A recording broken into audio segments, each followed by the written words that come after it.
Thank you so much, Whitney and LeAnn, for joining us on the GSSW podcast. Just so excited for us to engage in a conversation, ask you some fun questions, and then some questions about Practicum and just the Garland School of Social Work. Thanks for being here.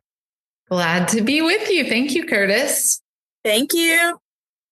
So during our time together, we want to be able to highlight some practicum experiences from some of our students and also kind of explain some different processes, support systems, and just really benefits of practicum education here in the Garland School of Social Work. And can't wait to hear some testimonies from you from your perspective on the overall practicum experience. We're glad that others are joining in and listening into this conversation. But by tradition, we want to start off with some fun rapid fire questions. And so wanted to ask you, what is one word to describe where you're living right now? So if you can share where you're living and then give us one word to kind of get an inside look at where you're at. So I'm in Charleston, South Carolina, and two words I would describe are beautiful and historic. Love that. Good ones. So living in wonderful Waco, Texas, I would describe it as charming. Such a good word. I'm starting to resonate with that word so much more living in Waco, Texas.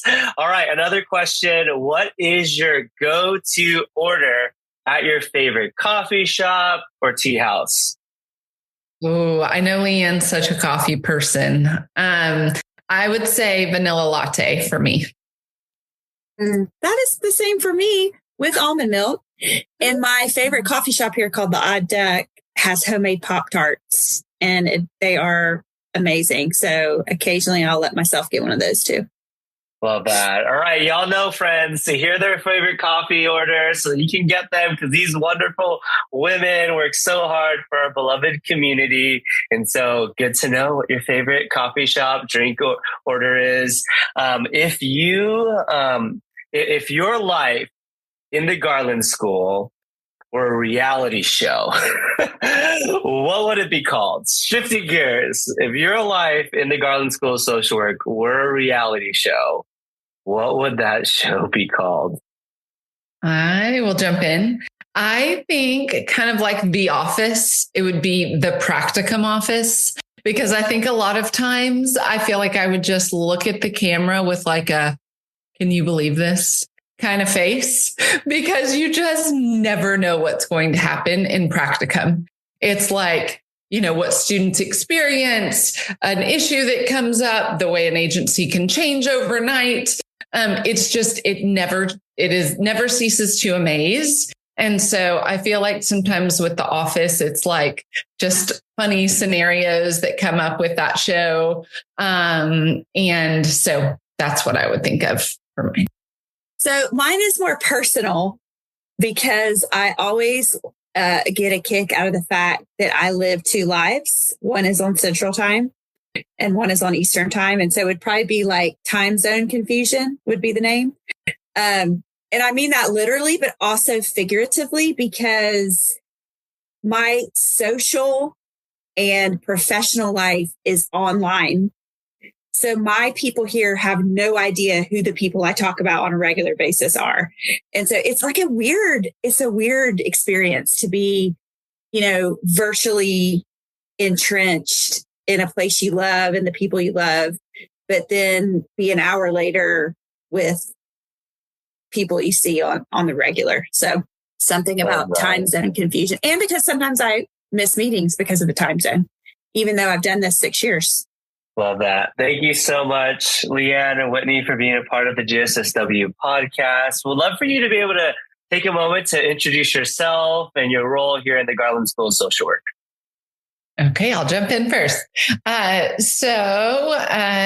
Whitney Luce. I am the director of Practicum Education. I'm also a clinical associate professor. I have been at the Garland School since 2014, and I am a two-time graduate of the Garland School as well. I oversee our internship programs, both residential and online. So I get to support the wonderful online team that oversees Practicum. I also work closely with those that support Practicum in Waco, and I get to interface more directly with Waco students around Practicum, but certainly have my hands in both worlds, online and residential, and love to be involved in Practicum, where students are really taking what they're learning in the classroom and applying it and getting to work with real clients and a real agency, and just love being part of that experience for them where it all really comes to life. And then I am a graduate as well, and I began teaching as an adjunct in 2007. And so I've been a part-time faculty for a very long time, and then moved to Charleston in 2009 and begged to keep connected. That is just when online learning was kind of taken off. And I kind of brag that I've taught in every iteration of online learning, like from just audio to what is now pretty seamless with Zoom.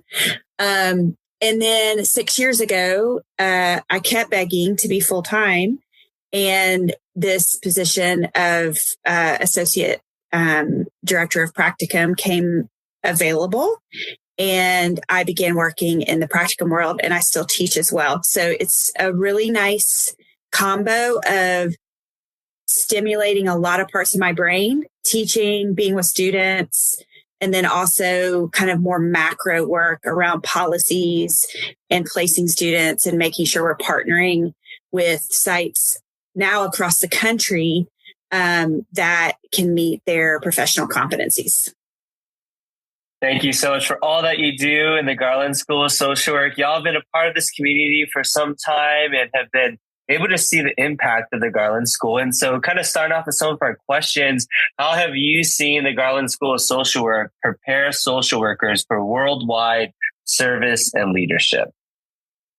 So I would just say that I'm really proud of our curriculum, of how we are so intentional about making sure students are prepared. But another part of helping prepare social work students is, I think, caring for them, and being intentional, in our communications about how can we meet our accreditation standards and take into consideration students' unique needs at the same time.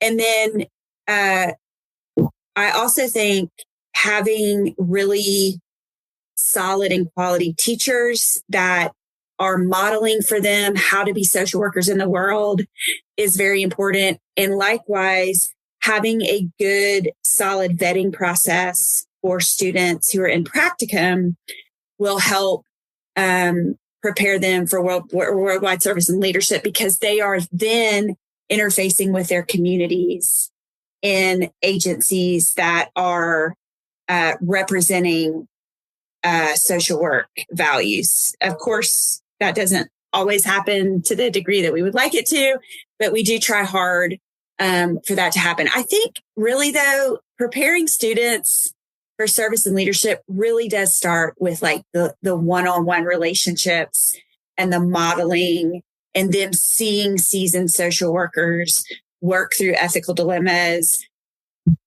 present in class professional ways of talking about things. And so I do think we are really good at relationships in the Garland School, which I think helps with that preparation. Fantastic. How does support like supervision and faculty guidance distinguish and enhance the overall Practicum education experience? So I would say at the Garland School, so part of our internship component is an internship seminar. So it is a class that goes along with the student's time in the internship setting. Not all schools require a seminar, but we feel as though it's really important and really helps students to understand what they're doing in the internship, to have support as they face challenges in the internship, and to really be able to reflect on the connection between classroom learning and application. So we have faculty who teach those seminars. And so that's a really important part of the supervision process. We also support the supervisors who are in the settings with our students by offering various types of continuing education opportunities for free. That is a way that we say thank you to our supervisors, but it's also a way that we can continually offer training and education to them, which then supports our students in having supervisors who are invested and are always staying abreast of various changes and new research and that kind of thing. And so those are some of the ways that we really try to enhance the practicum experience. And then, of course, there's just connection directly with students that we get to have and that members of our teams get to have during the placement process, where we really get to hear what students are passionate about and some of their interests, and then try to find, if possible, things in their communities that connect with that. And so it's a really, I'd say it's an honor to be part of helping students to, for some of them, fulfill what they feel like is a calling in their lives. And certainly to be part for all students of equipping them for their future work. So reflecting of all the different students who've kind of been a part of this journey, can you share a story of a student who particularly had an impactful practicum placement experience? Hey, let me think about this one for a moment. So I shared one fairly recently with you, Curtis, so I don't want to duplicate. I will say that for some students, so I can say, for instance, there's a student in the Waco area who came into the program and in their advanced year said, I have such a passion for working with older adults. And that is just something that I really feel called to do. And I feel like I have some natural tendencies that maybe make me good at that, but I don't know. I want to check it out. I want to see what it's really like. And I always appreciate when students are like, I have this hunch, but I don't know, because we do often see that students will get into a placement and maybe they didn't think they would like something, and then they're surprised that they really do. Or they thought that something would be the perfect fit, and then it wasn't. They were like, oh, this was helpful because, it wasn't as great of a fit. That's part of the benefit of practicum, no matter which way it goes. But for this particular student, she just really flourished in the setting and ended up being hired and works with older adults with various mental health diagnoses, and is currently earning an LCSW and also supervising students, and also just really helping students to connect to this population and kind of open their eyes to all that is possible.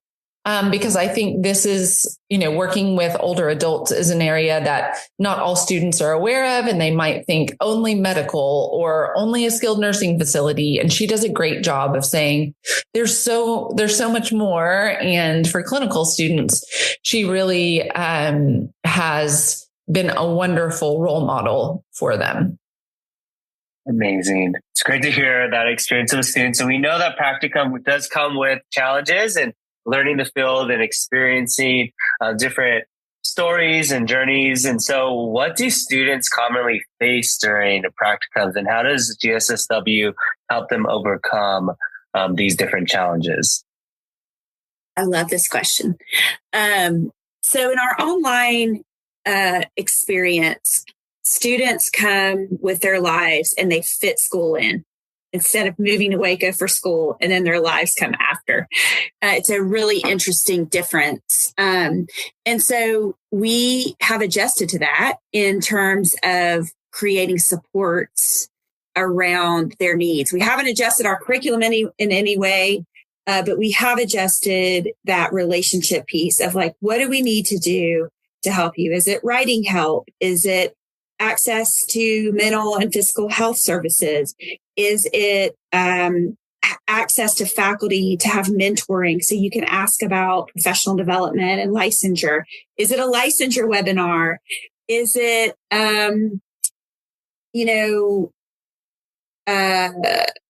connecting? I've done this before where I've asked both people permission of like a student who's in Las Vegas where there's not a big Baylor presence. And I remember another student from Las Vegas, and I'll write her and say, hey, he's in Las Vegas. Can I connect you so you have like a Baylor friend in Las Vegas to network? Just going the extra step to acknowledge the need for community, especially in our students who are not in Waco or not in Texas, I think is helpful. I briefly mentioned mentoring, and I think that is a unique part of our program. And so this year we're piloting a group mentoring program. So for example, I'm leading one on trauma, loss, mourning, and grief. And so students sign up for once a month meetings during the term that is very informal, where we talk about that topic, but also possibly context of practice that might be relevant to that topic and what their particular interests are. I share resource lists, things like that. So it gives people a feeling that these experienced social work professors are available to them as mentors. I think that's a really important part. I would also say Practicum specific, a huge resource we provide is we place students. They don't place themselves. So we don't hand them a list of 500 sites and say, go figure it out. We'll be here when you get back to give you the green light. We are sending sometimes 100 emails or phone calls in Las Vegas to say, hey, this student's interested in bereavement. Where might be a site that we could partner with? We are doing the heavy lifting in partnership with students to try to find a good fit that, first of all, meets the 10 competencies so they can graduate.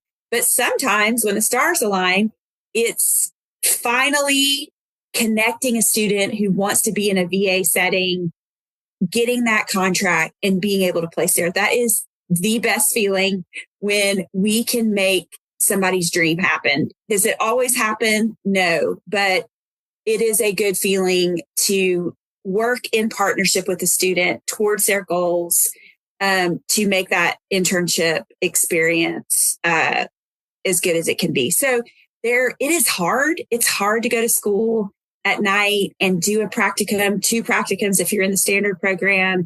Our program is thorough and it is demanding, but I think we offer and encourage a lot of community within the students, but also student faculty. And then we also offer a lot of kind of more tangible assistance to help with the various things that come up. I will tell you that an example is a colleague of mine had a student reach out to her and say, hey, I'm going to have my camera off for a minute. My cat of 20 years just passed. I'm an animal person, so I feel that very strongly. And this colleague told me that she sent the student a card and the loss of her beloved animal. And I thought, how many other schools do that? I mean, maybe they do, but just the high touch relational aspect, I think, is how we support, knowing that, we can't remove classes. We can't, we have to stay within our accreditation, but we can sort of love people through the program, through our care and concern. So we'd love to hear from both of you as we kind of wrap up. What advice would you give prospective students exploring their career in social work at the Garland School? I'll jump in. I would say to be curious and to stay open-minded would really be advice that I would give. I sometimes tell students that something I have found in the career of social work is that as I have been able to walk alongside people, that it has changed me. It really has, and for the better. But I would say just for students to keep an open mind, because really, I think when we have the honor of really getting to know people's stories, then, those experiences to some extent become part of our story. And we really start to approach other clients differently, and sometimes to see the world differently. I would say often to see the world differently. And that's a beautiful part of being a social worker. I would say also to students, don't be afraid to talk to your professors. Don't be afraid to reach out if you have questions, if you have concerns, even if you think, we learned about this, but it's just not sitting well with me. What about this aspect of it? Or why would we approach it this way? I would say that our faculty like to have those conversations and appreciate when students really want to grapple with something. They're eager to participate in those types of connections. One related to what Whitney just said, my first one I wrote down was to take risks, whether that is in an internship that sounds really hard, remembering that it's usually an 8-month endeavor, and it is not your job. It's not your life. You're not signing on for your life. So do something really hard to learn the most you can.